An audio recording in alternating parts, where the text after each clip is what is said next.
Punk's political achievement was to expose the operations of power by Dave Lang from One Chord Wonders, Power and Meaning in Punk Rock on his PM Press. Punk is not dead. Punk will only die when corporations can exploit and mass produce it, by Jello Biafra of the Dead Kennedys. When you think of punks, probably think of this: spiked hair, colored hair, band t-shirts, leather jackets, ripped up stuff, just thrown together, typical punk rock characters. But, oh my God. But anybody can be punk. Punk is a mindset. Freedom of expression is the primary key for it. These two people look very different, but as long as they have the same belief, freedom of expression, dress for themselves, confidence in who they are, as long as they have that, it's punk rock. So, as long as that's you, it's punk rock. A bit about me: I'm an avid protester. I go to as many protests as I can throughout the year whenever there is one that is in support of my beliefs. I love the music. I've been listening to the Sex Pistols. My dad showed me the Sex Pistols, the Clash, always a classic, and I've kind of gotten more and more into the genre as time's gone on. Just in the past couple weeks, I started a Facebook group for alt and punk people in East Texas to try and find a community to come together, because this is Texas. Not a lot of alternative people. There's a very specific type of person in this state, so it's kind of hard for us to come together and find more people like us. Small history through punk rock. We got the Ramones. Started off here in America, and they started the band in 1974. They've got some hit songs: Blitzkrieg Bop, I Want to Be Sedated, Sheen is a Punk Rocker, and Rockaway Beach. Great songs. They released their first album, Ramones, in 1977, and kind of set the standard for the type of music and the 1, 2, 3, 4 heavy, hard-hitting sound that punk rock is known for. We've also got Sex Pistols. They started it off in the UK. They started in 75. Their first album also came out in 77, not long after the Ramones did. They kicked off the UK's post-war protest. They were big in kind of setting the way for how punks in the UK and Europe kind of held themselves. Again, a couple of their top songs. Anarchy in the UK is the most famous. Some of y'all might have heard of that, but most people haven't heard of the rest. Next up, we got the Clash. Most everybody's heard of the Clash. They're also pretty big for the UK group, and along with the Sex Pistols, kind of paved the way for future punk rock stuff. And finally, we got a little lesser known, Richard Hell and the Voidoids.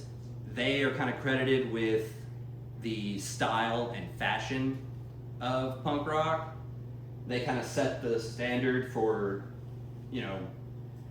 really loud, like, self-expression and things that most people wouldn't be walking around with, between like torn up shirts, leather jackets, all that stuff. They came out a little after the Ramones.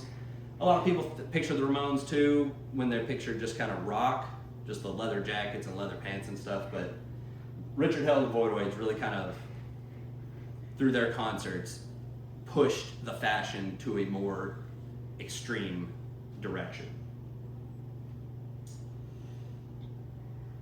Since I brought that up, I'm gonna go ahead and transfer into our rebellious fashion. We got men with black nail polish, any color nail polish designs, and we got the typical, combat boots with torn jeans, flannels, loose shirts, band shirts, lots of accessories and everything. This is kind of what most people picture when they think of punk and their culture and fashion. But again, like I said at the beginning, anybody's punk rock. Punk is a mentality. As long as you're anti-establishment and you're against putting people down just for who they are and how they are, then it's punk. The battle vest is kind of the iconic spot that everybody goes to for punk rock, covered in patches, most of it being music and bands. There's also, anti-Nazi. There's a lot of just everything over here. The F fast fashion, talking about trends. They don't follow trends, they're just trying to be themselves. And if a trend comes by that has a piece on it that they like, they'll add it to the list. But anti-trend is kind of the name of the game. A lot of it involves protest and activism. They've been involved in all 4 of these big protests that have happened in the past modern time, starting all the way from the Stonewall riots with gay rights and the women's rights movements and the marches back in the 70s and 80s, Black Lives Matter back in 2020, and the No Kings protest just last year. I went to both of these, a few of those protests, and enjoyed every bit of it because it's helping to stand up for what I believe in and help people keep their rights and just kind of fight against that government that's trying to constantly oppress everybody. So we kind of stick with that. Well, we got punk's political achievement was to expose the operations of power. That's kind of the whole purpose. Punk started with these people, these bands, despising how they were getting used by these big name labels and just manipulated and taken advantage of because they're small bands, they're garage bands. And so a lot of punk groups got together, made their own labels, made their own style of music, set their own stuff for everything. And on top of that, with the protesting, they go to the Stonewall riots. Punks were huge in that. They were everywhere. Whether you're gay or straight, doesn't matter. You're there supporting people having rights. And if you're in support of people having rights, then, like I said, you're pretty pumped. On top of that, the women's movement, keeping women's rights, the Roe v. Wade stuff, the right to vote, everything that these women back then were marching for, punks were right along with them. All the way to the Black Lives Matter movement. Cops killing black people in the street, just cause. I mean, hell, with Rodney King and everything, that punks are an integral part of most protests. A lot of them tend to be organizers of protests.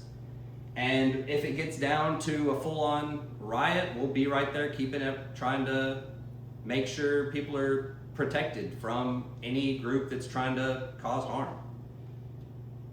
And the No Kings Day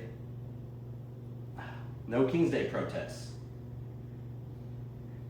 The current president and administration trying to keep people down and trying to go through and, without due process, basically kidnap people in the street.